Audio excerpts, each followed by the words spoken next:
Good morning students. आज का हमारा विषय है पद परिचय। व्याकरण के इस विषय के अंतर्गत हम पदों का व्याकरणिक कोटि के अनुसार पद परिचय जानेंगे। सर्वप्रथम हमें पता होना चाहिए कि परिचय है क्या, परिचय किसे कहते हैं। जिस प्रकार हम अपना इंट्रोडक्शन देते हैं, अपना परिचय देते हैं, उसी प्रकार पदों का ही परिचय होता है। हम अपने परिचय के दौरान बताते हैं कि नाम, पिता का नाम, माता का नाम, स्थान, एजुकेशन, शिक्षा, व्यवसाय, पेशा इत्यादि, ये सारी चीज़ें, ये सारी जानकारी हमारे परिचय के अंतर्गत आती है, उसे हम परिचय कहते हैं। फिर है हमारा दूसरा पद। पद किसे कहते हैं? पद से पहले हमें जानने की आवश्यकता है शब्द किसे कहते हैं। शब्द दो या दो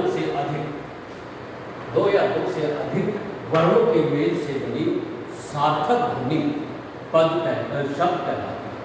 शब्द एक स्वतंत्र इकाई है, उसका कोई भी अपना परिचय नहीं होता। फिर उसके उपरांत है पद।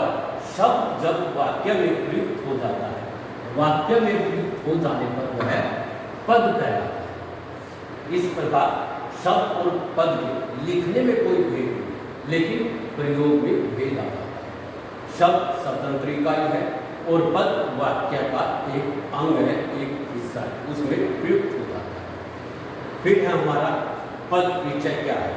वाक्य में प्रयुक्त पदों का व्याकरणिक परिचय है, अर्थात व्याकरणिक वर्णन करना, व्याकरणिक कोटियाँ उसकी बताना कि वह संज्ञा है, सर्वनाम है, क्रिया है, क्रिया विशेषण है, एक वचन है, बहुवचन है, पुल्लिंग है, स्त्रीलिंग है, कौन सा काल है, कौन सा काल है, ये सारी चीजें हमें पद परिचय के अंतर्गत आती है। वाक्य में प्रयुक्त पदों का व्याकरणिक परिचय हमारा पद परिचय कहलाता है। जैसे राम पुस्तक पढ़ता है, ये एक वाक्य है, इसमें राम पुस्तक पढ़ता है, ये सभी पद। सर्वप्रथम हम देखेंगे कि राम का पद परिचय क्या है। राम क्या है? संज्ञा है, सर्वनाम है, क्रिया है, क्रिया विशेषण है, क्या है? सर्वप्रथम हमें ये जानने की आवश्यकता है। तो राम संज्ञा किसे कहते हैं?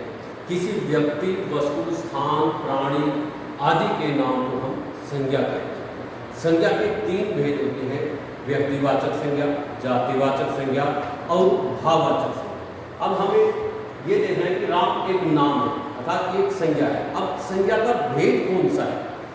व्यक्तिवाचक संज्ञा, किसी व्यक्ति, वस्तु, स्थान, प्राणी, किसी एक के नाम का बोध, वो व्यक्तिवाचक संज्ञा है। सिर्फ एक के बारे में जानकारी देना व्यक्तिवाचक संज्ञा है।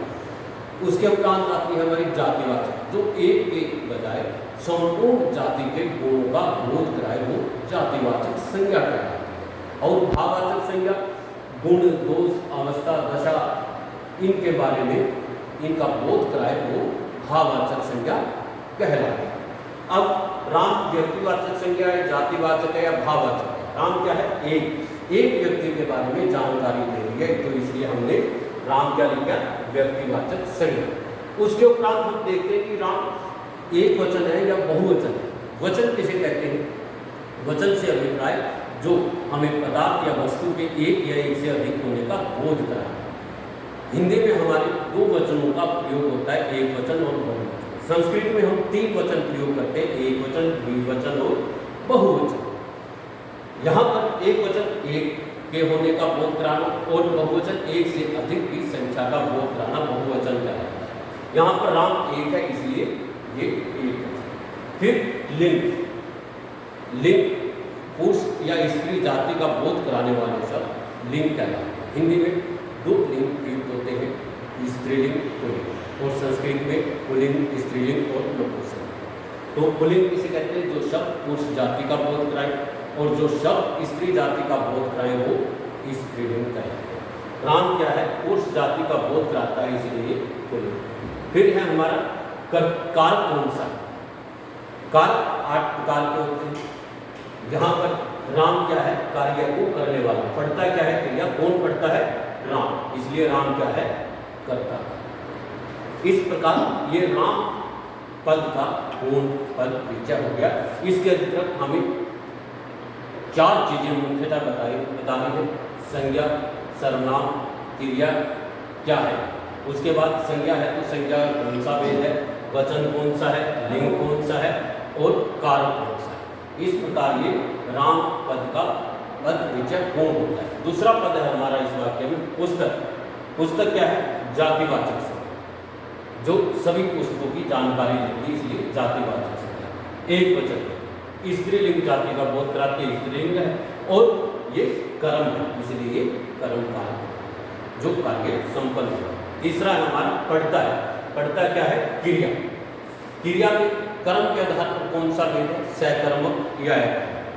ये सहकर्मक क्रिया है क्योंकि इसमें कर्म युक्त हुआ है, कर्म की आवश्यकता है, एक वचन है, पुल्लिंग है और काल कौन सा है, वर्तमान काल, भूतकाल, भविष्य काल। जो समय अब चल रहा है वो वर्तमान काल, इसलिए पढ़ता है तो वर्तमान काल। इस प्रकार हम पद का परिचय देते हैं, पद परिचय कहलाता है।